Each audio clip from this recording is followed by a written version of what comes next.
Welcome back to the channel and welcome back to another quick pick prediction video. In this video, I'll be predicting the bantamweight bout between Farid Basharat versus John Garza. And how do I feel about this one right here is I'll go high confidence Farid Basharat to beat John Garza. John Garza been bordering on short notice. He's like a talented young fighter. I think only he's sub 24. I think like 23, 22. Don't quote me on that.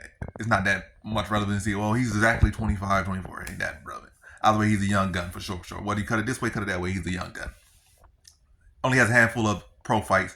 I think he has a decent amount of amateur fights, but as far as pro fights, I think he has he's 4-1, so not a whole lot of pro fights and no reputable competition. And from what I'm saying from him, he's definitely largely a striker, like 98%, if not 99% a striker, especially as a pro. Maybe I'll even try to extend it a little bit, say like 95%. Either way, largely a striker. Hasn't really shown any real solid grappling, no good takedown offense, no good takedown defense. Nothing really there at all in the grappling. And Basharat is a well-rounded fighter, elite fighter, and young in his own right. He's young in the UFC, and he has experience in the UFC. I think Basharat's still like in his 20s, probably like 28, late 20s versus early 20s. And Basharat has been in UFC like 3 years now, and has had wins against elite competitions. Like probably the best guy he fought has been Taitalopoulos, and Taitalopoulos is elite striker, elite takedown defense, and he was able to take him down and deal with him and do what he do. Now you find a guy who's very young, and John Garza is a solid striker, but nowhere near the level or the experience or the accolades or the rep.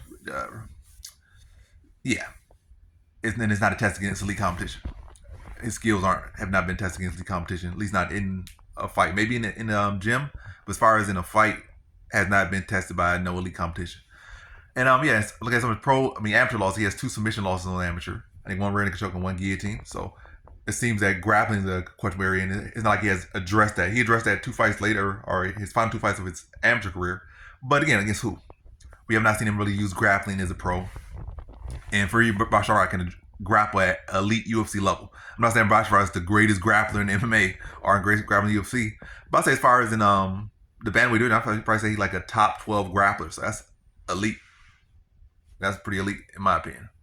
Not saying no top 5, top 3, but top 12 for sure. Top 12, top 10, maybe, yeah. At bantamweight for sure. And got great cardio, can strike, well-rounded guy. This guy, the main question here is if you get clipped, that's always there's a puncher chance. I feel like Garza has a puncher chance, but outside that, I don't give him much of anything else. Like I said, he's a solid fighter, but still very young, still very green. And he's going in with a very game opponent in Farid Basharat who can strike and can grapple and has done it at the elite level and still young himself, still, not shot worn by any means. He's a guy that's